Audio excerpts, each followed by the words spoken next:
नमस्कार।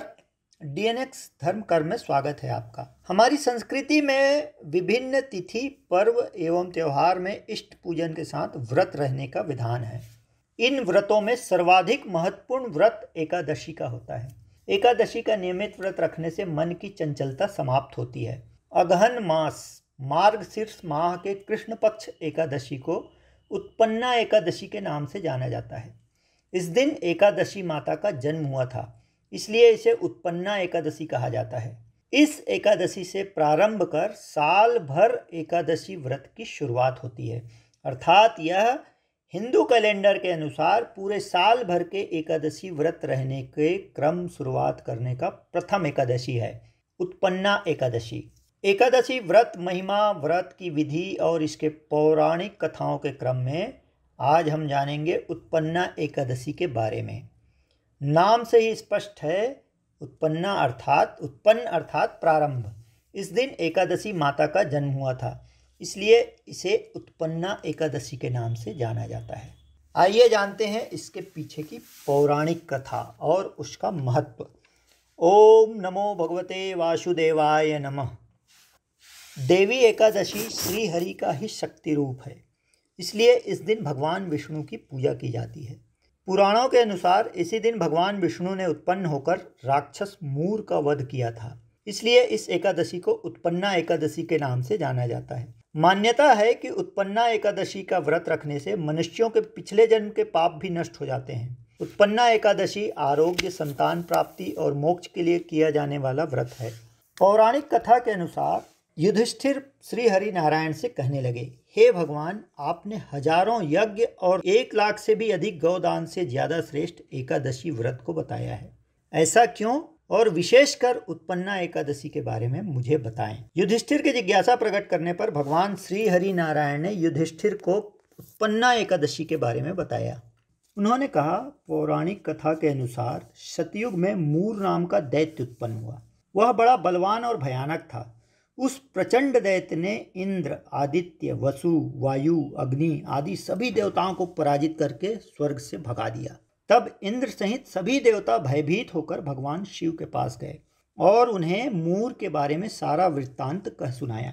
देवताओं ने कहा, हे कैलाशपति, मूर दैत्य से भयभीत होकर सब देवता मृत्युलोक में फिर रहे हैं। भगवान शिव ने देवताओं की बात सुनी और उन्होंने देवताओं से कहा, आप सब तीनों लोकों के स्वामी, भक्तों के दुखों का नाश करने वाले भगवान विष्णु की शरण में जाओ, वे ही तुम्हारे दुखों को दूर कर सकते हैं। शिव जी का ऐसा वचन सुनकर सभी देवता क्षीर सागर में पहुंचे। सभी देवता जब क्षीर सागर में पहुंचे तो भगवान विष्णु वहां शयन कर रहे थे। देवताओं ने स्तुति करते हुए भगवान विष्णु से प्रार्थना किया, हे प्रभो, आपको बारंबार नमस्कार है। देवताओं की रक्षा करने वाले मधुसूदन, आपको नमस्कार है। आप हमारी रक्षा करें।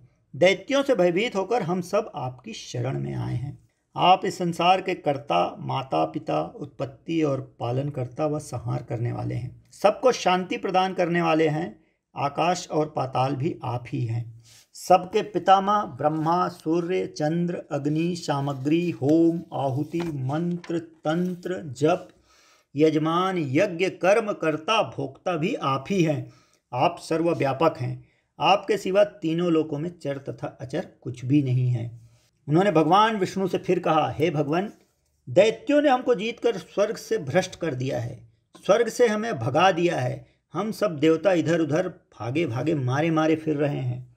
आप उन दैत्यों से हम सब की रक्षा करें। देवताओं की ओर से इंद्र ने भगवान विष्णु से प्रार्थना की।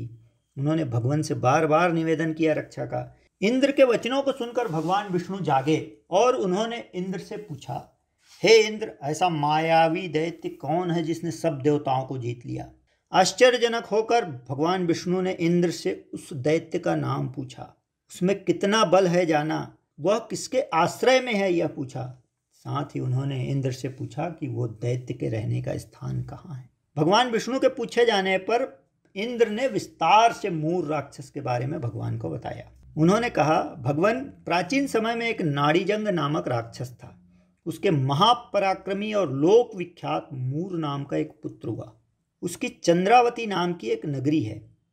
उसी ने सब देवताओं को स्वर्ग से निकालकर वहां अपना अधिकार जमा लिया है। मूर ने इंद्र, अग्नि, वरुण, यम, वायु, ईश, चंद्रमा, नैऋत्य आदि सबके स्थान पर अधिकार कर लिया है। सूर्य बनकर वह स्वयं ही प्रकाश करता है, स्वयं ही मेघ बन बैठा है और सबसे अजेय है। इंद्र ने भगवान से प्रार्थना की, हे असुर निकंदन, उस दुष्ट को मारकर देवताओं को अजेय बनाइए। भगवान ने देवताओं से कहा, हे देवताओं, मैं शीघ्र ही उसका संहार करूंगा, तुम सब चंद्रावती नगरी चले जाओ। इस प्रकार कहकर सभी देवताओं के साथ स्वयं भगवान विष्णु भी चंद्रावती नगरी की ओर प्रस्थान कर गए। भगवान सहित सभी देवताओं को आते हुए देखकर दैत्य मूर सेना सहित युद्ध भूमि में गरजने लगा। उसकी भयानक गर्जना सुनकर सभी देवता भय के मारे थरथर कांपने लगे और चारों दिशाओं में इधर उधर भागने लगे। भगवान स्वयं रणभूमि में आए। भगवान को देखकर दैत्य उन पर भी अस्त्र शस्त्र आयुध लेकर दौड़ा। उसकी सारी सेनाओं ने भगवान पे हमला कर दिया। भगवान ने उन्हें सर्प के समान अपने बाणों से बींध डाला। भगवान विष्णु के द्वारा बहुत से दैत्य मारे गए, केवल मूर बचा रहा। वह अविचल भाव से भगवान के साथ युद्ध करता रहा। भगवान जो जो तीक्ष्ण बाण चलाते वह उसके लिए पुष्प सिद्ध होता। उसका शरीर छिन्न भिन्न हो गया, किंतु वह लगातार युद्ध करता रहा। भगवान और मूर के बीच मल्ल युद्ध भी हुआ, लेकिन नतीजा रहा सिफर।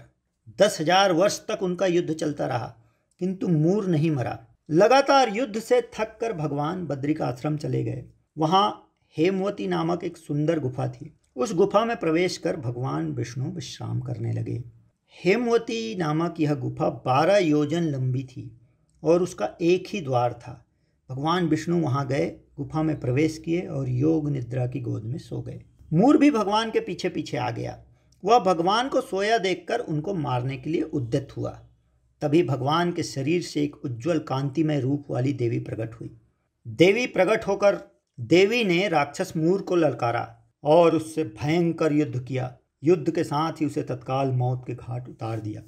श्री हरि भगवान जब योग निद्रा की गोद से उठे तो सब बातों को जानकर उस देवी के ऊपर बहुत प्रसन्न हुए। उन्होंने उस देवी से कहा, आपका जन्म एकादशी के दिन हुआ है, अतः आप उत्पन्ना एकादशी के नाम से पूजित होंगी और आपके भक्त वही होंगे जो मेरे भक्त हैं। तो यह है उत्पन्ना एकादशी की कथा। आप भी यदि रहते हैं एकादशी व्रत तो आप जरूर जान लें एकादशी व्रत रहने की विधि और उसका विधान।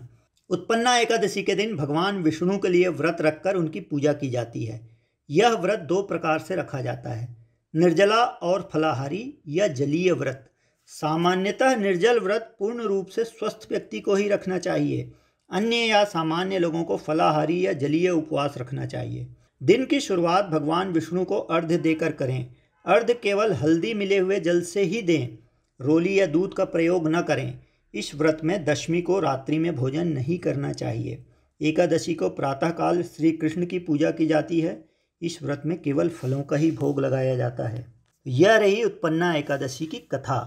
अन्य तिथियों, व्रत, त्योहार और एकादशी के बारे में नियमित जानकारी के लिए आप इस चैनल को सब्सक्राइब करें और ये जानकारी यदि आपको अच्छी लगी तो ज़रूर शेयर करें।